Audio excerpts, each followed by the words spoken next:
يا ربي بالمصطفى بلغ مقاصدنا واغفر لنا ما مضى يا واسع الكرم يا ربي بالمصطفى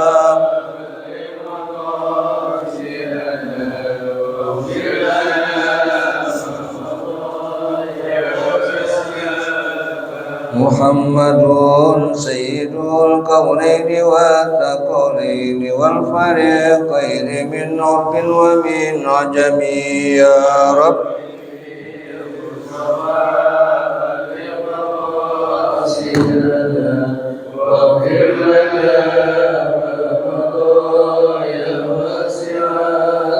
هو الحبيب الذي ترجى شفاعته لكل هول من الأهوال مقتهم يا رب بالمصطفى بلغ مقاصدنا واغفر لنا ما مضى يا واسع الكرم. Assalamualaikum warahmatullahi wabarakatuh. Bismillahirrahmanirrahim. Alhamdulillahil wadud syahida liwujudihi kullu mawjud.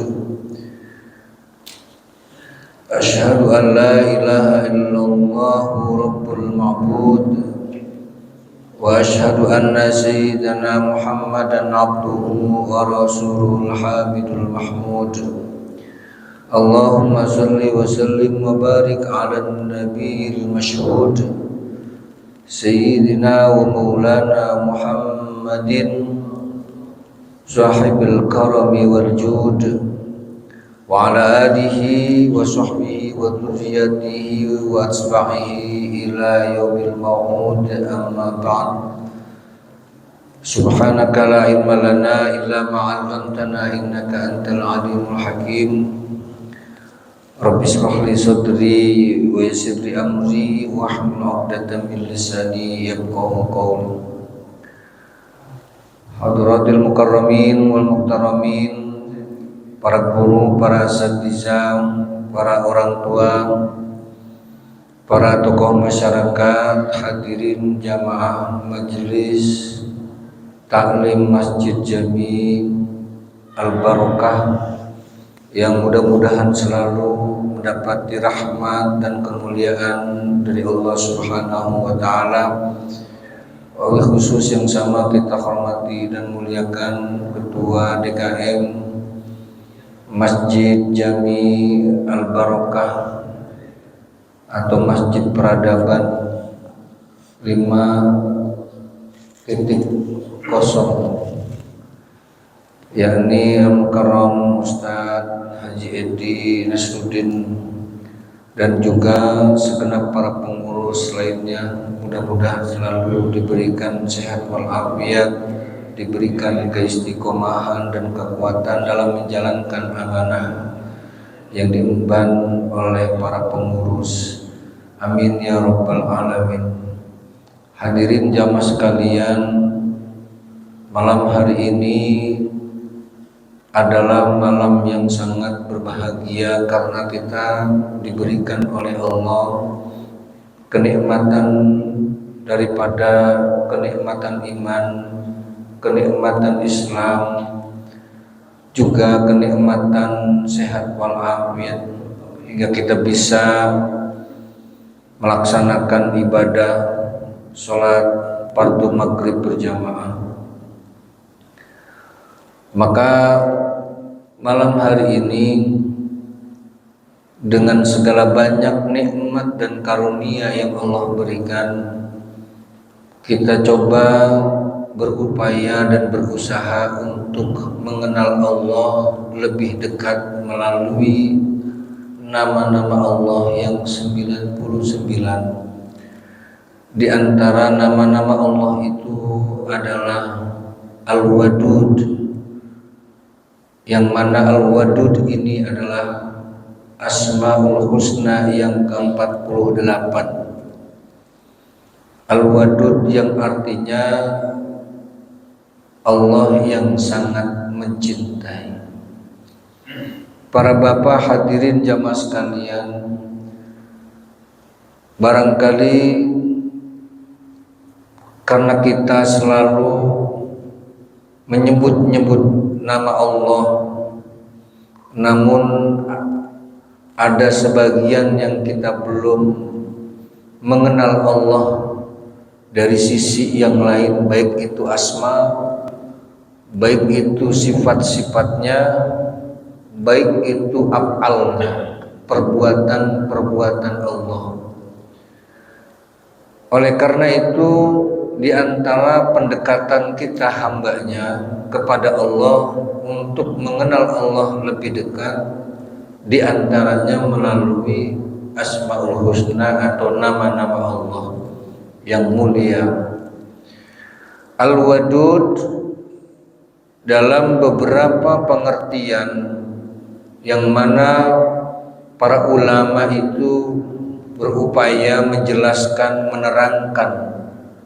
Di antara para ulama itu adalah Hujjatul Islam Abu Hamid Al-Imam Al-Ghazali, yaitu beliau menuliskan salah satu di antara nama Allah Al-Wadud dengan keterangan Allah Al-Wadud huwallazi yuhibbu 'abdahu wa yuhsinu ilaihi wa yusni 'alaihi. Al-Wadud dialah Allah yang mencintai hambanya dan juga memberikan kebaikan-kebaikan kepadanya dan juga memberikan pujian-pujian kepadanya. Jadi Allah Al-Wadud memberikan cintanya kepada hamba. Setelah diberikan cinta kepada hamba tersebut, diberikan kemudahan-kemudahan dengan kebaikan-kebaikan. Dan juga setelah bisa melakukan kebaikan, Allah puji hamba tersebut. Dalam penerangan atau keterangan yang lain seperti Imam Ar-Razi, beliau menuliskan satu keterangan, Al-Wadud adalah wal muhibbu li'ibadihi sholihin atau kathirul wad li'ibadihi. Allah yang mencintai hamba-hamba yang soleh, orang yang mau berbuat baik, taat kepada Allah, banyak kebaikan-kebaikan, banyak rasa cinta yang dihembuskan kepada hamba-hamba yang lain. Itulah Al-Wadud menurut Imam Ar-Razi.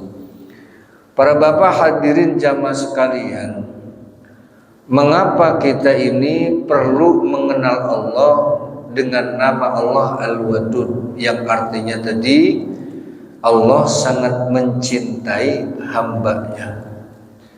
Dia yang sangat mencintai hambanya, dia yang berbuat baik kepada hambanya, dia juga memuji kepada hambanya. Maka kalau kita pernah mendengar nama Allah Ar-Rahman, Ar-Rahim. Kalau Ar-Rahman itu Allah yang maha pengasih. Kalau Ar-Rahim Allah yang maha penyayang. Kata para ulama, Ar-Rahman Ar-Rahim, Al-Wadud ini adalah akhassu minar Rahman war-Rahim, lebih khusus, lebih spesifik, lebih spesial dibanding Ar-Rahman Ar-Rahim. Kalau Ar-Rahman, seluruh umat manusia, makhluknya Allah, diberikan rezeki, dikasih nikmat, dikasih rezeki, mau dia muslim, mau dia tidak muslim, dia taat, tidak taat, dia musyrik, dia kafir, semua Allah kasih. harta dia kasih, jabatan kasih, rezeki dikasih, semua Pak. Tapi kalau Ar-Rahim ini hanya orang muslim saja, orang yang beriman kepada Allah. Maka Ar-Rahim ini Allah yang Maha Penyayang, khusus bagi mereka yang beragama Islam, beriman kepada Allah, dan kelak dia akan mendapatkan imbalan di dunia pun nanti imbalan di akhir. Allah memberikan kasih sayang khusus terhadap hamba-hambanya yang beriman. Kemudian Al-Wadud. Nah, kalau Al-Wadud ini lebih spesifik Pak, lebih khusus. Kalau tadi Ar-Rahim secara umum, meskipun nanti ada orang ketika dimasukkan ke dalam neraka, tetap Allah akan cabut orang tersebut karena di dalam hatinya masih terdapat iman.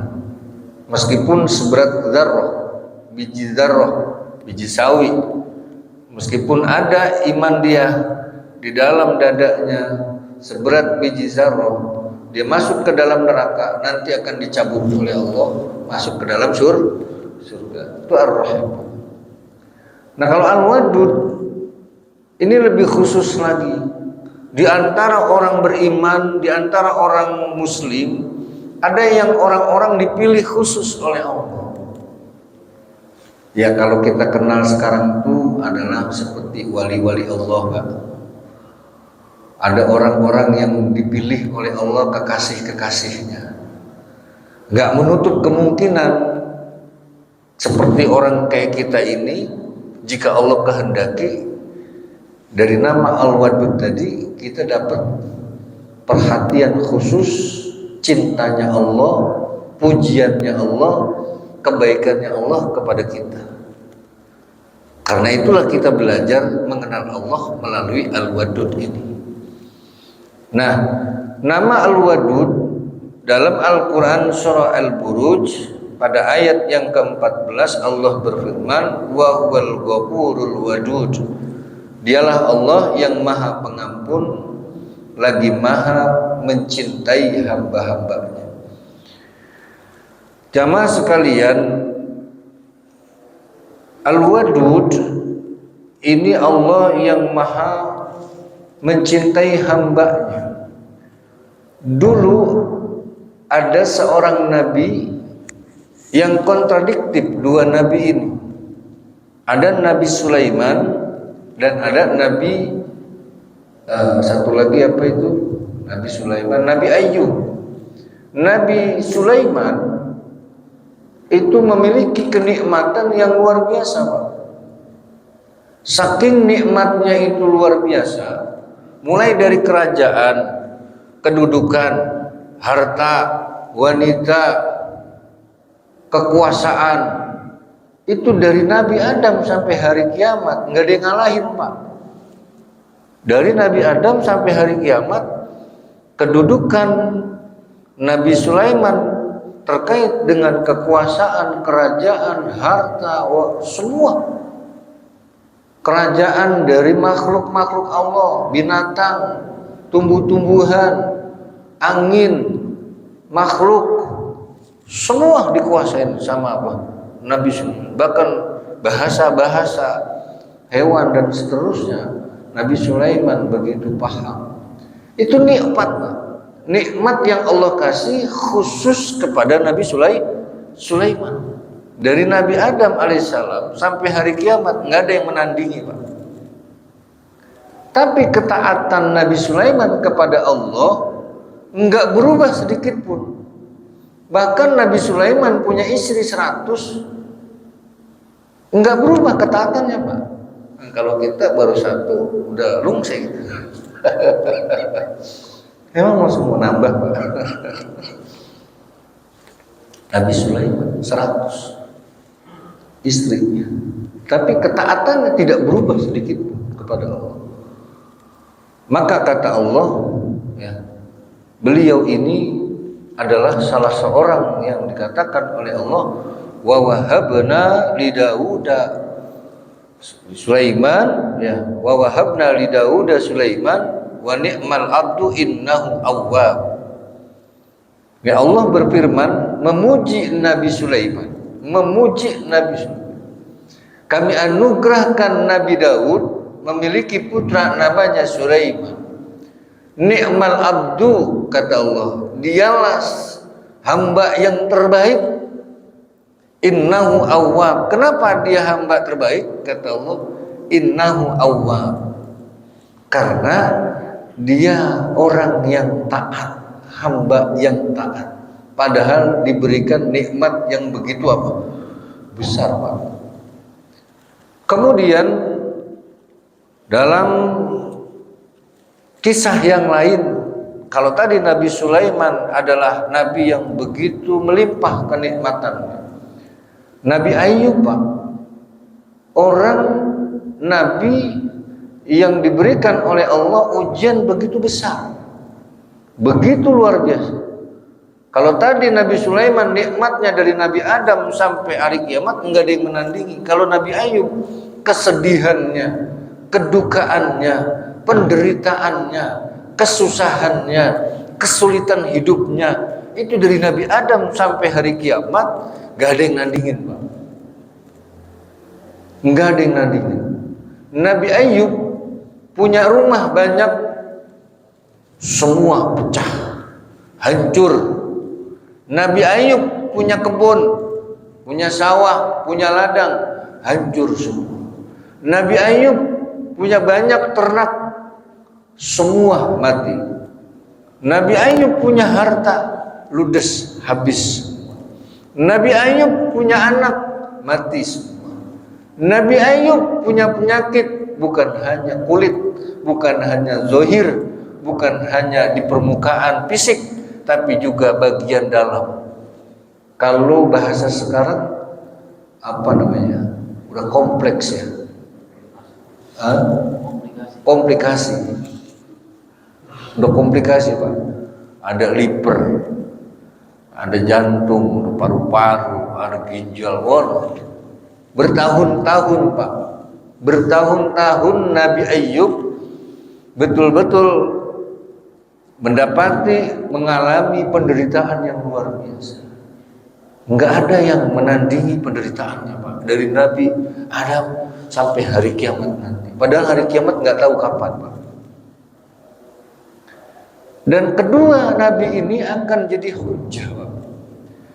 Ketika Nabi Ayub penderitaannya luar biasa, nanti kita ini yang suka cuma ya kadang-kadang hanya sakit pegel, hanya sakit koreng-koreng biasa, hanya sakit gigi biasa, Pak. Terus malas-malas sama ibadah. Nanti Allah katakan Nabi Ayub lebih parah dari ente, lebih parah dari Anda, Nabi Ayub. Bahkan puluhan tahun merasakan penderitaan penyakit, Pak. Kenapa? Iya. Nah, itulah Nabi Ayub sebagai hujah nanti, Pak. Kalau kita ini umpama miskin, kita nggak punya apa-apa, kemudian karena miskin kita malas ibadah, Nabi Ayub nanti menjadi hujah. Dulu kata Allah, Nabi Ayub lebih miskin dari ente. Punya harta ludes semua, punya ternak sudah mati semua, rumah tidak ada lagi. Kenapa Anda masih malas aja ibadah? Maka alhamdulillah, Pak, kalau hari ini kita dikasih nikmat hidayah, taufik, kaki kita melangkah ke masjid itu bisa beribadah, luar biasa, Pak. Nikmatnya luar biasa. Ya meskipun kadang-kadang masih mikirin hal-hal yang kayak hutang, ya macam-macam, dagang kurang laku, ya udahlah.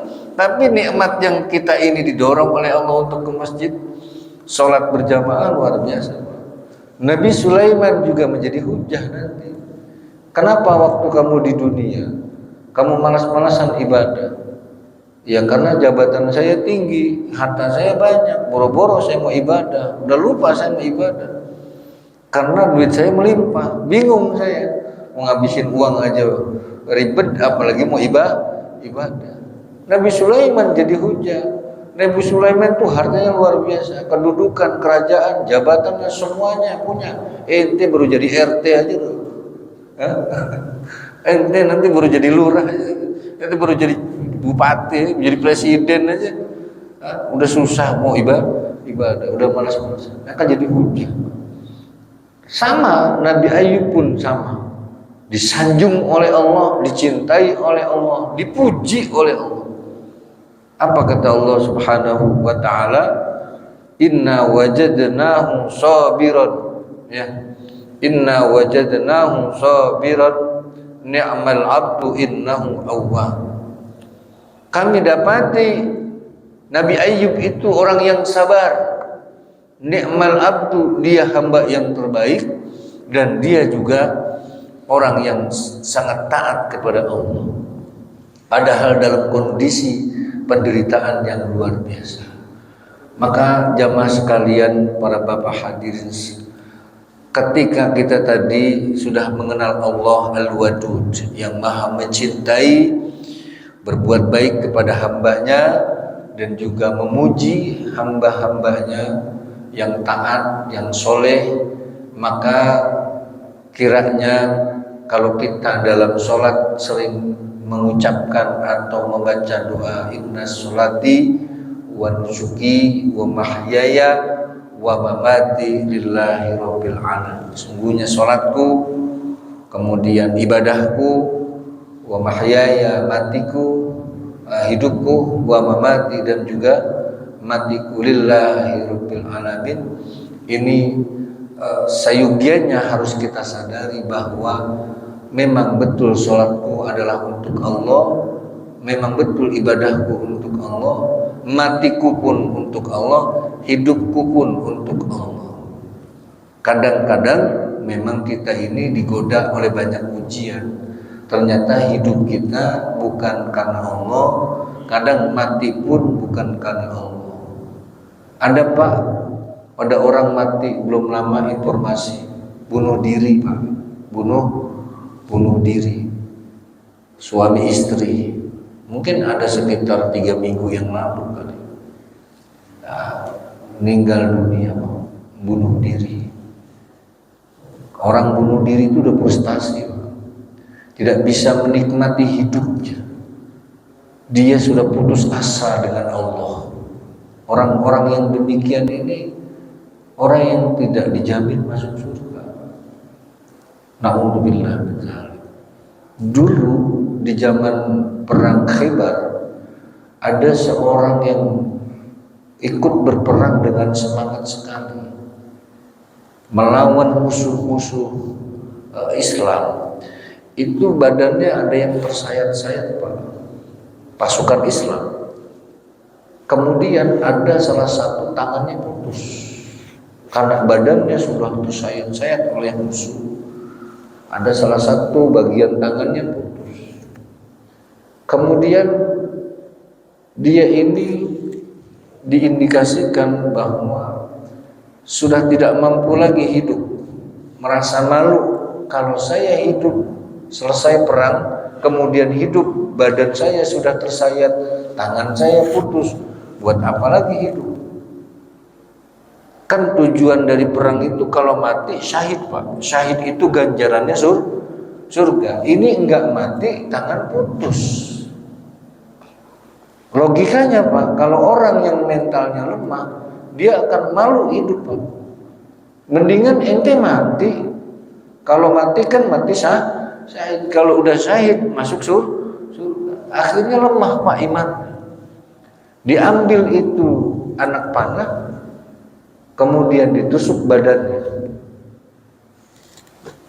Orang Pak, pasukan-pasukan muslim yang lain menyangka dia ini mati syahid. Dia menyangka, orang-orang menyangka dia mati syahid. Ditusuk, bunuh diri. Akhirnya sebagian sahabat menghadap Rasulullah. Rasulullah berkata, dia bukan orang yang masuk surga, dia bukan mati syahid, dia masuk ke neraka. Huwa finnar, dia masuk ke dalam neraka. Orang-orang bingung Pak, lah kan dia ikut perang, Orang perang mati syahid. Syahid itu surga. Kenapa Rasulullah mengatakan dia masuk neraka? Apa kata Rasulullah? Ente cek bagaimana matinya dia. Kalau sekarang Pak, itu dikenal namanya dunia forensik. Forensik itu dari dulu dah ada. Kalau orang mati ditembak, dibacok dari jarak sini ke situ Pak, itu dunia forensik kan tahu dia. Ini kedalaman peluru masuk ke tubuh, dikira dihitung sama dia sekian meter, berarti dia ini nembak dari sana kemana. Ada tembakan yang peluru masuknya lebih dalam, ada yang bacokannya cuma setengah dan lain sebagainya. Itu bisa dibaca oleh dunia forensik. Dulu udah ada itu, cuman sebutannya bukan forensik. La haula wala quwwata, enggak tahu dan Allah alam. Intinya Rasulullah menyuruh orang-orang terbaik untuk melihat si mayit tadi. Kemudian kembali lagi ke hadapan Rasulullah. Benar, ternyata dia bukan orang yang mati mati syahid. Dia bunuh diri. Dia masuk neraka. Itu Pak. Orang yang bunuh diri itu begitu jaminannya. Balasannya. Maka kalau kita mengatakan inna solati wa nusuki wa mahyaya wa mamati, ya, hidupku untuk Allah, matiku pun untuk Allah. Ini mungkin karena ekonomi Pak, ekonomi yang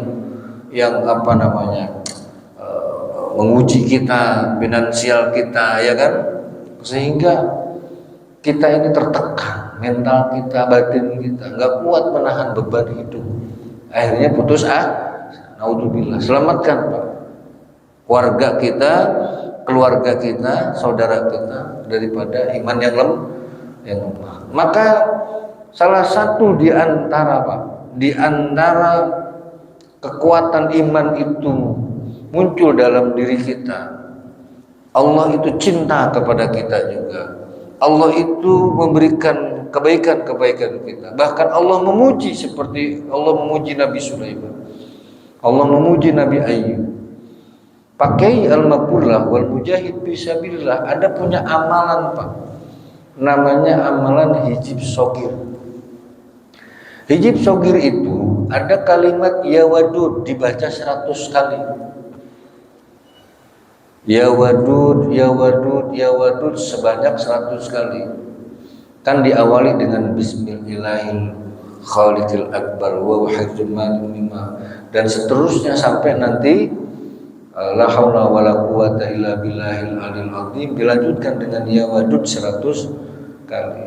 Ya wadud setelah 100 kali dibaca ya wadud ya dal arsyil majid ya fa'al lima yurid isfi marodi wa tawil umri wa aktsir amwali wa ahbib ilayyan nasa jami'a.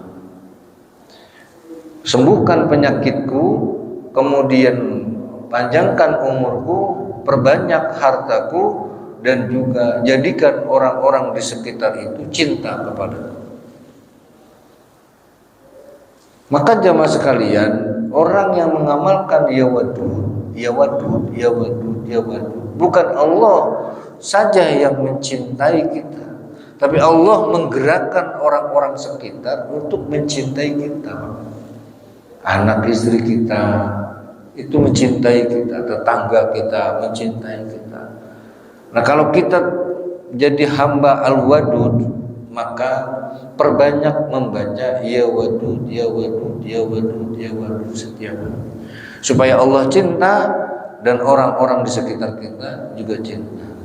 Penyakit diangkat, kemudian umur diperpanjang, dan juga harta diperbanyak.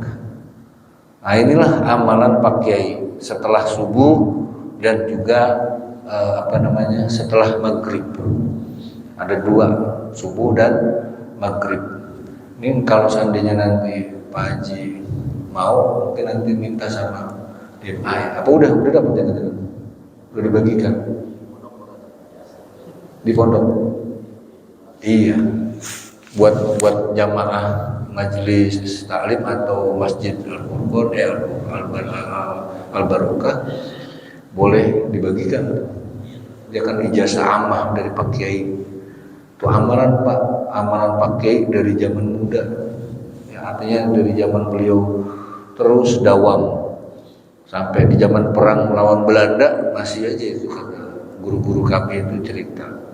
Dan luar biasa itu tamarohnya, buahnya itu luar biasa. Ya. Nggak pernah terbayang di tengah-tengah hutan nggak ada kompor, nggak ada beras, nggak ada apa-apa, tiba-tiba ada yang bawain sepaket nasi dengan banyak buah, ada lauk pauknya di tengah hutan Pak. Waktu lagi perjalanan ke peperangan itu ya, kan secara logika tidak ada yang menyambung. Tapi ya itulah karena Allah Al-Wadud cinta sama hambanya, kapanpun dikasih. Siti Maryam nggak ngapa-ngapain Pak, nggak keluar kemana-mana, masak enggak, punya sayuran tidak. Nabi Zakaria begitu masuk lah, dapat makan dari mana kamu Siti Maryam? Begitulah Allah cinta sama hambanya, kapanpun Allah kasih itu. Nah kemudian yang dimana orang-orang itu yang terpenting daripada itu adalah mengimani Al-Wadud, berarti kita ini mencintai yang lain. Nah terkadang mencintai yang lain bukan Allah yang dijadikan Tuhan, tetapi justru kita melampaui batas. Ada yang mencintai dirham, ada yang mencintai dinar, ada yang mencintai harta, ada yang mencintai jabatan, melebihi cintanya si hamba kepada Tuhan, kepada Allah. Maka kata Nabi, ta'is abdu dinar wa abdu dirham. Binasa orang itu, binasa orang itu dia menghamba kepada dinar dan juga menghamba kepada dirham.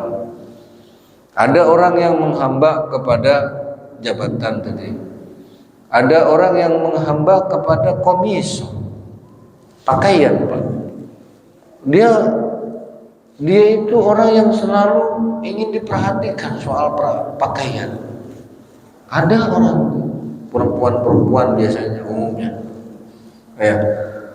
Kemudian banyak lagi contoh-contoh yang lainnya di mana kita dilarang untuk menghamba kepada tadi itu dinar, dirham, harta, pendudukan, jabatan, ya, bahkan pakaian, perhiasan.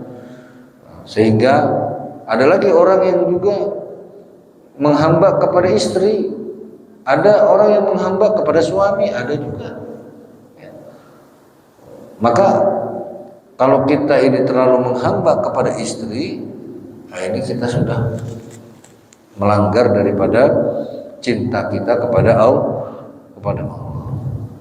Kemudian yaitu yang terakhir, nanti mungkin bisa kita buka sesi tanya jawab ya. Yang terakhir yaitu adalah orang-orang yang betul-betul beriman kepada Al-Wadud, dia akan mendapati cintanya Allah, pujian Allah, dan juga kebaikan-kebaikan Allah. Maka dari semua kesimpulan yang ada, yang pertama, dengan kita mengimani Al-Wadud, kita tambah cinta kepada Allah. Yang kedua, mencintai orang yang mencintai Allah. Kalau kita mencintai orang yang mencintai Allah, maka kita akan dicintai Allah. Siapa itu yang mencintai Allah? Orang yang mencintai Allah itu Rasulullah, para nabi, kemudian para ulama, para kaum muslimin dan muslimat, mukminin dan mukminat yang mencintai Allah. Muslim yang mencintai Allah, mukmin yang mencintai Allah. Itu yang kita cintai. Yang ketiga yaitu mencintai dirinya dan orang lain sebagaimana ia mencintai dirinya sendiri. Ketika orang berhasil atau kita ingin berhasil, berarti kita mengharapkan orang lain juga berhasil. Ketika kita merasa sedih, kita merasa tersakiti, jangan sampai orang merasa tersakiti. Ketika kita pengen sukses, maka kita juga kepengen orang lain sukses. Itulah orang yang beriman kepada Al-Wadud. Kadang-kala kita sama istri juga sama, Pak. Sama istri juga kita kadang-kadang gak suka itu memuji istri. Allah kan senang dengan hambanya, cinta kepada hambanya. Sudah taat, soleh, dipuji lagi. Nah istri kadang-kadang mesti dipuji, Pak. Dia sudah susah payah bangun pagi, bangunin kita sholat subuh, Pak. Kemudian pagi dia kerja, dia begawe, dia cuci piring, dia siapin masak, dia bawain makanan. Kemudian sampai siang dan seterusnya. Masakannya, Pak, masakannya kudu dipuji. Meskipun kadang-kadang ya suka keasinan juga. Tapi memang perempuan suka dipuji. Nah, ketika kita ini maksudnya memuji apa yang jadi perbuatan orang, ini kita meneladani akhlaknya Allah. Takhalluq bi akhlaqillah, berakhlak dengan akhlaknya Allah. Puji orang itu puji, kerjaan orang baik puji, Pak. Kerjaan anak-anak baik puji, Pak. Pekerjaan istri tadi di rumah sudah capek, sudah letih, sudah lelah, kita kadang-kadang suka marah-marah. Maka kalaupun seandainya bisa kita pujilah. Ya. Tapi jangan sering-sering. Kadang-kadang kalau kita sering-sering muji juga dia kebangetan. Ya. Begitu sering dipuji, besoknya garam makin tambahin. Karena dia padahal gue lagi kerja ini dia gue dipuji enak ini gue tambahin lagi deh. Artinya pujilah manusia ya ala kadarnya, jangan sampai melebihi pujian kita kepada Allah. Kalau Allah senang dipuji, kita dapat manfaat, dapat pahala. Kalau orang sering dipuji, makin lama makin melunjak, Pak. Makin lama makin apa? Ngelunjak. Kenapa? Karena lain sifatnya. Sifat manusia semakin banyak dipuji, semakin dia merasa dirinya lebih mulia. Maka Nabi itu orang yang termasuk enggak biasa aja soal memuji-muji itu. Nabi itu Rasulullah soal memuji-muji orang itu biasa. Bahkan beliau sendiri dipuji-puji itu kadang-kadang suka apa? Suka menghindar begitu. Maka jamaah sekalian, Al-Wadud nama Allah yang maha mencintai hambanya, memberikan kebaikan dan juga memuji hamba-hambanya yang soleh, yang juga taat kepada Allah Subhanahu wa ta'ala. Mudah-mudahan kita semuanya ini diberikan hidayah serta taufik oleh Allah Subhanahu wa ta'ala untuk bisa meneladani daripada akhlaknya Allah, yang mana Allah mencintai hamba-hambanya meskipun dalam kategori orang-orang yang taat ya, orang-orang yang soleh. Ini saja barangkali para jamaah sekalian, mengingat waktu hampir saja waktu isya masuk ya, kemudian mungkin barangkali dibuka sesi tanya jawab, baik itu dalam pembahasan kita malam hari ini maupun di luar tema malam hari ini. Ya, Pak Haji, silakan, mungkin tidak ada. Kalau ada kita buka, kalau tidak ada ya, mungkin sedikit-sedikit saya akan tambahkan sebagai bagian daripada pelengkap. Karena kalau berbicara tentang Asmaul Husna, Pak ya, itu tidak akan bisa kita bahas dengan waktu yang singkat sebetulnya. Karena nama Allah itu sangat mulia dari sisi nama, sifat, dan afal. Ini kita baru berbicara tentang namanya, kemudian sebagian dari sifatnya, juga sebagian daripada afalnya. Maka kalau kita ingin mendapati daripada Al-Wadud, ya, maka sering-sering kita membaca atau memanggil nama Al-Wadud atau Ya Wadud. Bukankah orang yang cinta itu adalah orang yang sering menyebut-nyebut namanya, orang yang ingat-ingat, yang selalu ingat namanya. Kalau dia jatuh cinta, pasti orang itu ingat sama orang tersebut yang dicintai. Begitulah kita, ketika kita jatuh cinta sama Allah, kita sering menyebut nama Allah. Kita cinta dengan Rasulullah, pasti kita sering menyebut nama Rasulullah dengan sholawat atau dengan yang lainnya. Jamaah sekalian, mungkin dibuka sesi tanya jawab. Pak Jadi tidak ada. Pak Haji tidak ada. Apa? Cukup. Ya, jadi nama Al-Wadud dibaca setiap maghrib atau setiap subuh, minimal 100 kali. Ya Wadud, kalau tadi hizib syukir belum kita dapati, ya, maka kita boleh hanya sebatas nama. Dimulai dengan Bismillah, walillahil asmaul husna fad'uhu biha. Ya Allah, Ya Wadud, Ya Wadud, Ya Wadud, Ya Wadud, Ya Wadud, Ya Wadud, sampai 100, minimal 100. Kemudian Pak, ini juga jangan kepingin cuma kita yang dicintai. Maka sebelum baca Ya Wadud, kita minta sama Allah, Allah cinta juga sama anak bini kita, Pak. Allah cinta sama anak istri kita. Jangan cuma kita yang dicintai, tapi anak istri kita juga apa? Dicintai. Jadi kalau Ya Wadud cuma buat kita doang, mah sayang, Pak. Kenapa? Karena kita sudah membawa anak orang, ya, untuk jadi satu rumah, kemudian kita punya anak keturunan, jadi tanggung jawab dan amanah kita. Anak dan keturunan kita enggak bawa-bawa dalam cintanya kita kepada apa? Sayang.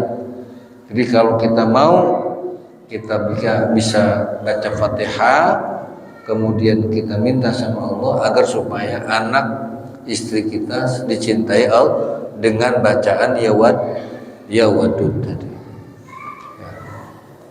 Kan enak Pak kalau orang dipuji itu, habis bekerja dipuji sama bos, Pak. Ya. Kita kerja dipuji sama bos, kan enak, rasanya lega, senang, bahagia.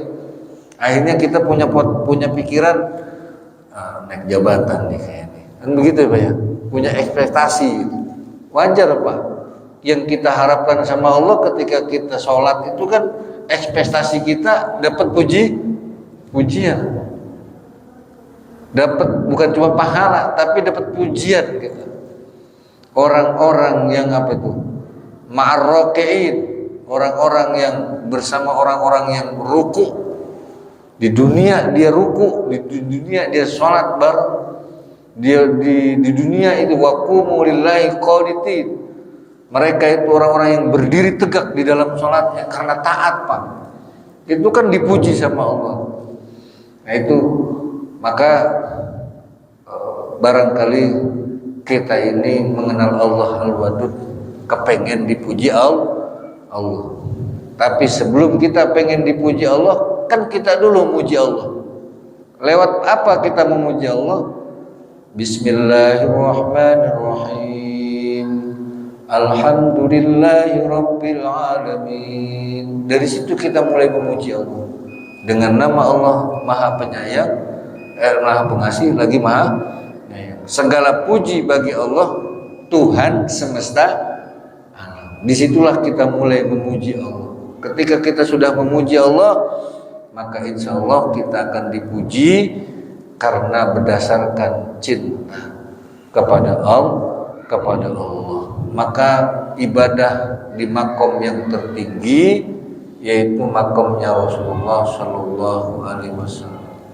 Tatkala ditanya sholat malam, kenapa wahai Rasulullah?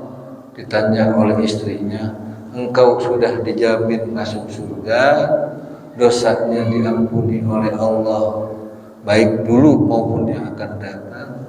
Kok malam-malam masih sempat sholat, malam-malam masih sempat ibadah, padahal udah dijamin masuk surga. Apa kata Rasulullah? Memangnya aku tidak boleh bersyukur kepada Allah? Mengapa aku tidak boleh bersyukur kepada Allah dengan cara sholat? Jadi makom tertinggi kita ini kan sholat karena takut, Pak. Takut neraka, kepengen masuk surga. Tapi kalau Rasulullah lahirnya taat, lahirnya ibadah, ini karena rasa cintanya kepada Allah sudah diberikan nikmat. Karena nikmat diberikan oleh Rasulullah, akhirnya Rasulullah bersyukur. Inilah teladan kita bersama. Jadi kalau kita hendak sholat, hendak ibadah, itu karena kita bersyukur diberikan nikmat oleh Allah, sehat walafiat, mata yang bagus, kaki yang gagah, badan yang alhamdulillah segar, ya. Kemudian kita syukuri dengan sholat. Demikian para jamaah sekalian, mudah-mudahan sekali lagi kita mendapatkan hidayah dan taufik serta pertolongan oleh Allah, sehingga kita menjadi hamba-hamba yang dicintai oleh Allah dan juga dipuji dan diberikan kebaikan oleh Allah Subhanahu wa ta'ala. Ini saja, barangkali mudah-mudahan ada manfaatnya. Hadanallah wa iyyakum ajma'in. Assalamualaikum warahmatullahi wabarakatuh.